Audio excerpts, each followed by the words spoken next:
What's up guys, it's Adam here, aka Anti-Cena Guy, coming at you with your Summerslam 2024 review. Good show guys, really good show, really enjoyed SummerSlam this year. Few bits and pieces that I weren't quite happy about, but overall, really great show. Especially with the world title between Gunther and Damian Priest, really impressed with that match. But I've got the list right here. Let's go through each match one by one and I'll give you my honest opinion about it. Okay. In the first match, Liv Morgan defeated Rhea Ripley to retain the Women's Championship. Good match. Dirty Dom turned on Rhea Ripley and joined Liv Morgan. They kiss each other. He got called a piece of shit by Michael Cole, so you can tell that edginess is coming back to the WWE, which is what I really want to see.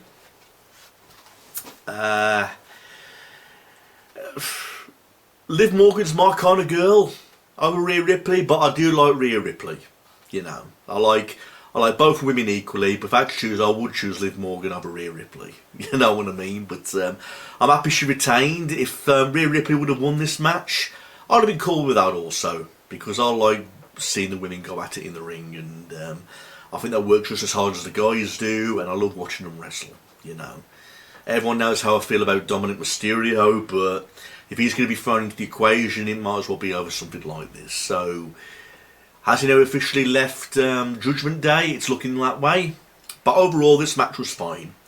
The Liv Morgan and Rhea Ripley match for the Women's Championship was fine. I mean, there was a bit of a gross moment where it looked as though Rhea Ripley was like really badly hurt with her shoulder. I mean, if you look closely at her shoulder, you could see that a bone was popping out of its socket. And then there was a scene, you know, where she rammed herself into the fucking announce table, you know, to get it back into place. You know, at first I thought she really injured her shoulder, but again, I don't know if it was kayfabe or what, but there was a time where she was like bashing her shoulder into the fucking into the fucking announce table just to get it back in its socket. And I'm thinking to myself, you know, convincing moment. You know what I mean? Very convincing moment. But again, really enjoyed this match. Great little opener for SummerSlam.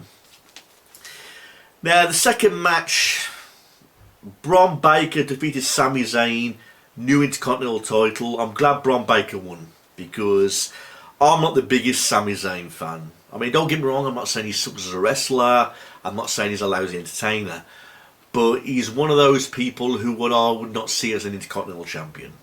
You know, I know a lot of people are going to be pissed off me saying that, but I've never really took highly to Sami Zayn. You know, I was really pissed when he beat Gunther for the Intercontinental title. You know, I'm not just saying that because Gunther is one of my current favourite superstars right now in WWE. I'm just saying it because I never expected Sami Zayn to be the guy to dethrone Gunther for the Intercontinental title. And this match itself, you know, he took a lot of spears. You know, it was like the second spear towards the end of the match, which cost him the match. And I'm really glad that Bron Baker won. I mean, I know at the previous pay-per-view, Sami Zayn retained the Intercontinental title. It was only right that Bron Baker was going to win this time, you know. And the match wasn't very long either. It was like a 5-10 minute long match, so it was like the shortest match of the night. Overall, okay match. The right guy won. You know, I'm glad Bron Baker won. Couldn't put it any more simpler than that. Okay. The next match, LA Knight defeated Logan Paul for the United States Championship, and this was a great match. I really love seeing Logan Paul in action. I really just wish he was in WWE week in and week out. You know what I mean?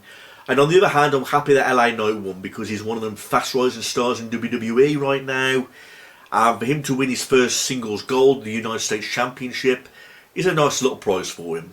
You know, because if you're going to push a star, what better way to get a victory than at SummerSlam, one of the biggest pay-per-views, and for the United States Championship also. So I like both guys equally. I love watching both of these guys wrestle, especially Logan Paul. There was some times in this match where he did some awesome moves off the top turnbuckle and through the ropes.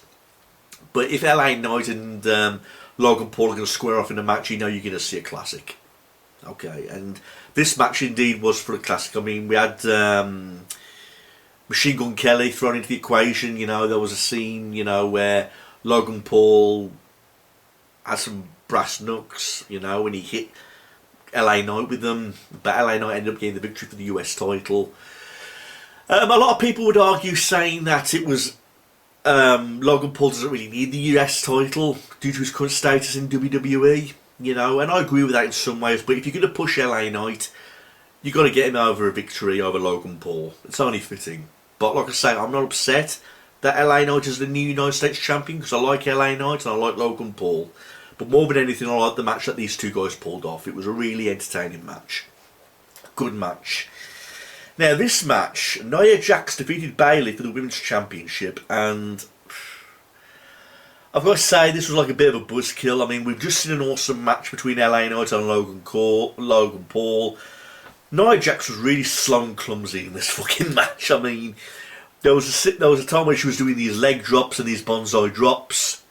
Don't get me wrong, I like Nia Jax, but you know, for her to become a women's champion, I mean, you could tell when these two were wrestling, Bayley was the better athlete. I mean, you could tell that. I mean, there was even a time where Bayley powerbombed Nia Jax, you know, with all her strength. But when you watch these two women wrestle, you can just tell that Bayley's just the better athlete. You know what I mean? And for Nia Jax to get a victory over Bayley for the Women's Championship, I'm thinking, are they pushing Nia Jax? I mean, is she really that much of an amazing athlete? You're going to put the belt on her?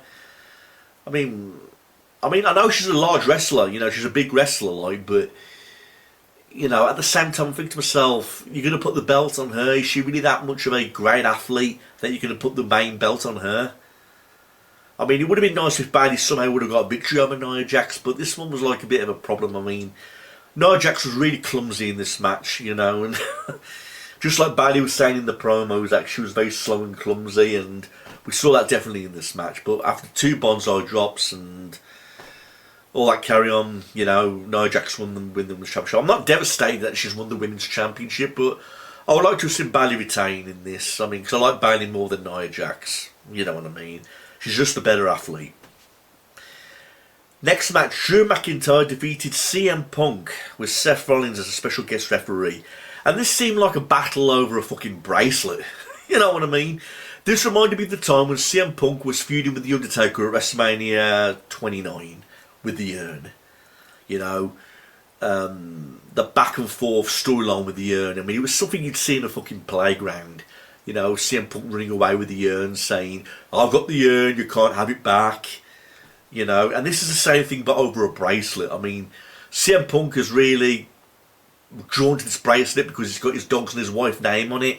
It's like a plastic beaded little bracelet, and it was back and forth with this. 1 minute Drew McIntyre's wearing it around his wrist, the next minute Seth Rollins is wearing it around his wrist, and that's what this match was all about. A fight over a fucking bracelet. I mean, the match itself wasn't terrible. I mean, it was Drew McIntyre dominating CM Punk most of the time. You know, but in this match I was kind of expecting a little more out of it.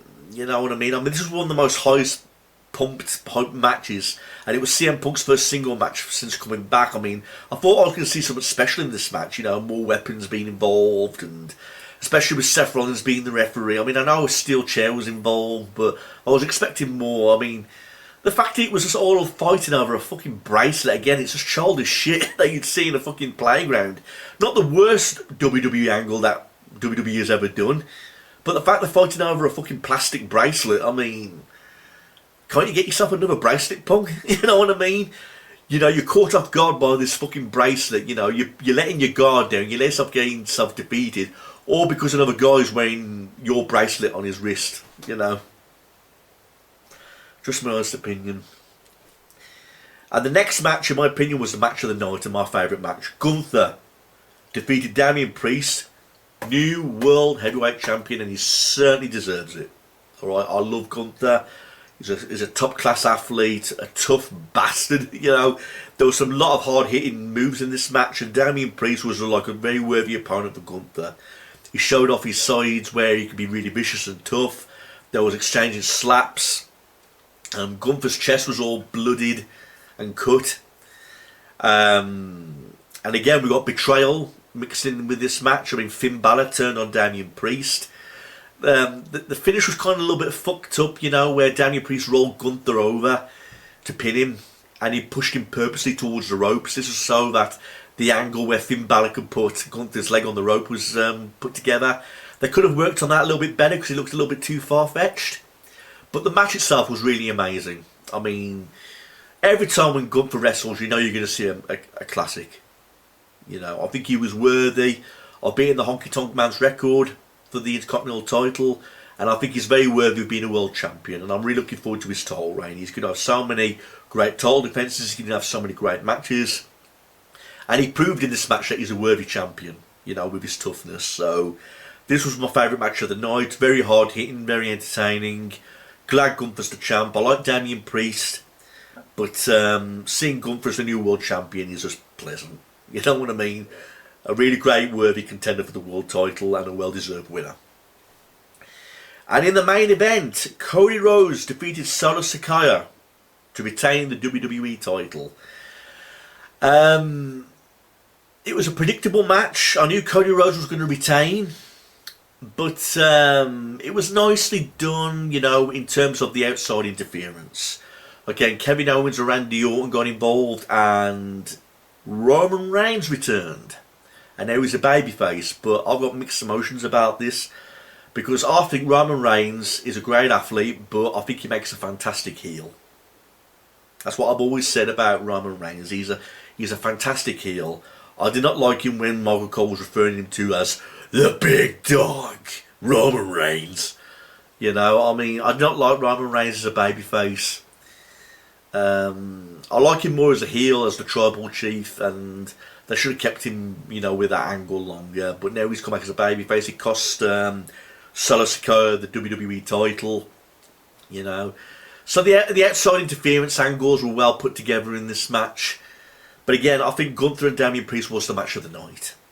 But I like Cody Rhodes. I know at the beginning I hated him, but I've grown to like Cody Rhodes. Now he's a fighting champion.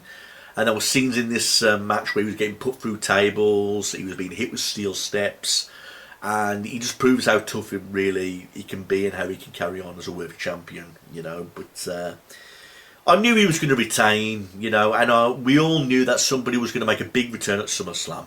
I said to myself, it's either going to be Roman Reigns or Brock Lesnar, and I was right about that. It was Roman Reigns. But overall, everybody, a good SummerSlam. Like I say, a few bits and pieces were a bit meh. I wasn't really entirely impressed with the Nia Jackson-Bayley match. The Gunther and Damian Priest angle, you know, with the foot going on the rope, could have been done a little bit better. It was a little bit far-fetched, that was. And again, the fight over the bracelet with Drew McIntyre and CM Punk, you know. But don't get me wrong, I like the feud. You know, but throw that fucking bracelet out the equation, you know. There's better ideas you can come up with than using a fucking bracelet. You know what I mean? But I think this is the end of the Drew McIntyre and CM Punk feud now, and I think the feud's going to be entirely with CM Punk and Seth Rollins. Hopefully they'll get a match of bad blood, you know. And hopefully we'll see some blood. You know what I mean? Overall, everybody, I enjoyed SummerSlam. Like I say, a few bits and pieces I was like, nah with, but overall it was a good pay-per-view. You know, really glad me and my buddies watched it all live, and we really enjoyed it. So, good SummerSlam of 2024. Thanks for watching this, everybody, and if you've got any questions or anything you want to say, please leave them in the comment section below and email me if you've got any questions. Thanks, everyone. Peace out.